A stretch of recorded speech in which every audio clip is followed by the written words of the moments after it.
سیدہ عطرت بطول نقوی وہ 7ویں جماعت میں پڑھتی تھی۔ اکلوتی ہونے کی وجہ سے اسے اپنی امی ابو کا بہت زیادہ لاڈ پیار ملا۔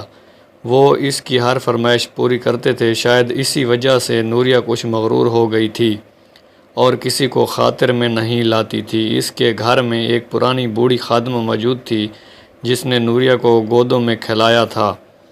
نوریہ اکثر اس سے بدتمیزی کرتی تھی، حالانکہ اس کی امی اسے سمجھاتی تھی کہ یہ ہماری بہت پرانی ملازمہ ہے اور بہت اچھی خاتون ہے، تمہیں اس کا ادب کرنا چاہیے۔ لیکن نوریہ بھلا کہاں سنتی تھی۔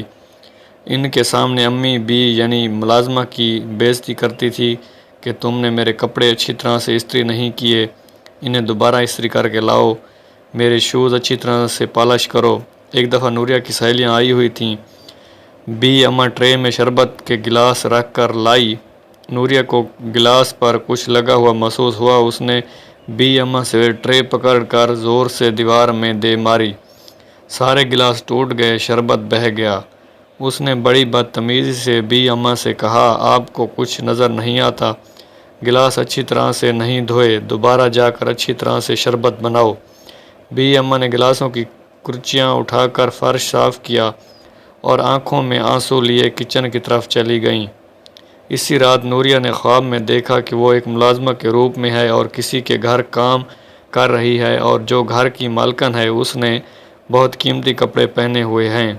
وہ صوفے پر بیٹھی ہے اور جب نوریہ اس کے لیے چائے لے کر جاتی ہے تو اسے محسوس ہوتا ہے کہ یہ مالکن اصل میں بی اماں ہے، اور وہ غصے سے چائے کا کپ دیوار پر دے مارتی ہے اور کہتی ہے، دوبارہ بنا کر لاؤ۔